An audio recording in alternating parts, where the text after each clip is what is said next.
दज्जाल का फितना उम्मत मुस्लिमा के लिए सबसे अजीम फितना करार दिया गया है। यही वो फितना है जो हज़रत आदम अलैहिस्सलाम की तख्लीक से लेकर क़यामत के कायम होने तक आने वाले फितनों में से सबसे बड़ा फितना है। दज्जाल के मुताबिक हम मुसलमानों के पास जो मुतबर तरीन ज़राए हैं वो नबी अलैहि वसल्लम की अहादीस मुबारका है। दज्जाल की सवारी। अहादीस की किताबों में सहाबा किराम रिज़वान अल्लाह अलैहिम अजमईन से दज्जाल की मखसूस सवारी के मुताबिक रिवायत की गई है, जिसका मजमुआ ये है कि दज्जाल एक चमकदार गधे पर सवार होकर निकलेगा, जिसके दोनों कानों का दरमियानी फासला 40 हाथों के बराबर होगा। दज्जाल इस गधे पर सवार होकर समंदर में इस तरह दाखिल होगा जैसे घोड़सवार अपने घोड़े पर सवार होकर एकदम नदी में दाखिल हो जाता है। दज्जाल का ज़ुहूर। यही वो वक्त होगा जब लोगों की ईमानी हालत बहुत कमज़ोर हो चुकी होगी। दज्जाल दुनिया में 40 दिन घूमे फिरेगा और उन 40 दिनों में एक दिन एक साल के बराबर होगा और एक दिन एक महीने के बराबर, जबकि एक दिन एक हफ्ते के बराबर होगा, जबकि बकिया अय्याम मामूल के मुताबिक होंगे। दज्जाल की रफ्तार। दज्जाल के लिए ज़मीन समेट दी जाएगी, यानी वो बहुत तेज़ रफ्तारी से सफ़र करेगा और सूरज के ग़ुरूब होने के मकाम पर उससे पहले पहुंच जाया करेगा। समंदर का पानी इसके टखनों तक पहुंचेगा। दज्जाल के पास 70,000 की फ़ौज होगी, जिसके ऊपर सब्ज़ रंग की चादरें होगी, यहाँ तक कि वो अब्बू अलमराक के टीले पर आकर ठहर जाएंगे। खुदाई का दावा। फिर वो ऐसी बुलंद आवाज़ देकर सबको बुलाएगा कि उसको ज़मीन व आसमान के दरमियान सारी मखलूक सुन लेगी। फिर दज्जाल उन सब लोगों से कहेगा कि तुम लोग मेरी इबादत करो, मैं तुम्हारा खुदा हूँ। इस मौका पर रसूल अलैहि वसल्लम ने फरमाया कि तुम्हें पता हो कि तुम्हारा रब एक आँख वाला नहीं हो सकता। भला वो रब जो दूसरों को आँखें देता है, वो खुद कैसे बीनाई से महरूम रह सकता है। इस बदबख्त दज्जाल के माथे पर काफिर लिखा होगा, जिसे सिर्फ मोमिन ही पढ़ सकेगा और वो उसे पहचान लेगा। दज्जाल अपने गधे पर सवार होकर सारी ज़मीन पर घूमेगा।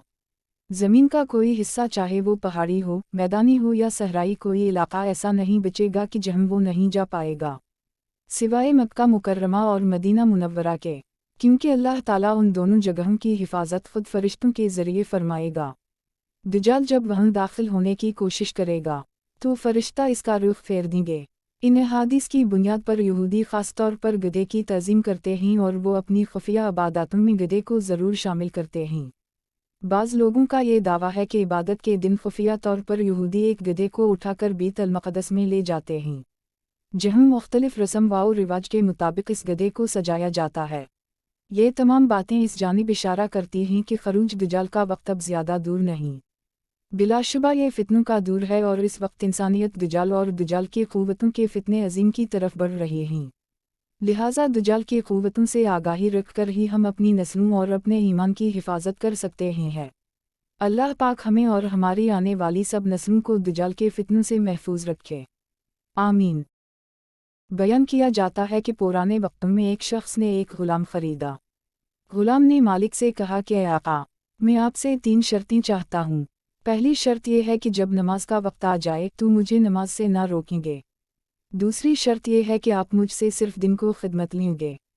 और तीसरी शर्त यह है कि मेरे वास्ते एक कोठरी मुकर्रर कर दीजिए कि मेरे अलावा दूसरा इसमें दाखिल ना हो सके। आका ने काफ़ी सोच विचार के बाद ग़ुलाम की ये सब शर्तें मंजूर कर लीं। इस ग़ुलाम ने मकान की कोठरियों का चक्कर लगाया और एक वीरान कोठरी को पसंद किया। आका ने कहा कि तुमने ये वीरान कोठरी ही क्यों पसंद की है? इसने कहा कि ऐ मेरे सरदार, किया आपको ये नहीं मालूम कि वीरान जगहें अल्लाह ताला के ज़िक्र से आबाद हो जाती है। चुनंचे वो ग़ुलाम रात को इस कोठरी में रहने लगा। इत्तेफाका इसके आका ने एक रात एक मजलिस मुनक़्क़िद की। बस जब आधी रात हुई और उसके दोस्त अहबाब चले गए तो मालिक उठा और घर का चक्कर लगाने लगा। जब ग़ुलाम के हुजरे की छत पर पहुंचा तो किया देखता है कि इसमें नूर की एक कंदील निकल रही है जो ऊपर से नीचे को लटकी हुई है और वो ग़ुलाम सजदे में अपने रब से दुआ कर रहा है। और जब सरदार ने कान लगाकर सुनना चाहा तो वो कह रहा था कि ऐ मेरे रब, तूने दिन में मालिक की खिदमत मेरे ज़िम्मे वाजिब कर दी है। अगर मेरे ज़िम्मे ये खिदमत ना होती तो रात दिन सिर्फ तेरी ही खिदमत में मशगूल रहता। मालिक तुलू सुबह तक इस मंज़र का नज़ारा करता रहा। इसके बाद वो कंदील आसमान पर चली गई और छत बंद हो गई। मालिक ने अपनी बीवी से ये वाक़या बयान किया।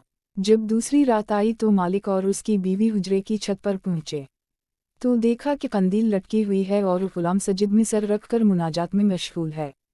अगले दिन मियाँ बीवी ने गुलाम को बुलाया और इससे कहा कि तो अल्लाह के वास्ते आज़ाद है, ताकि तो इस ज़ात पाक की इबादत के वास्ते फारिग रहे, जिससे तो माजरत करता था। और उन दोनों ने गुलाम को उसकी इन करामतों से बाखबर किया जो इन्होंने गुज़श्ता रात में देखी थीं। गुलाम ने ये सुनकर दोनों हाथ उठाए और कहा कि ऐ मेरे माबूद, मैंने तुझसे दुआ की थी कि मेरा राज किसी पर ना खोलिए और हाल ज़ाहिर ना कीजिए। अब जबकि आपने उसको फाश कर दिया है, तो मेरी रूह कब्ज़ा करके अपने पास बुला लीजिए। चुनंचे वो मुर्दा होकर गिर पड़ा और इसकी रूह आसमानों की तरफ परवाज़ कर गई। अल्लाह ताला इस पर रहम फरमाए। आमीन।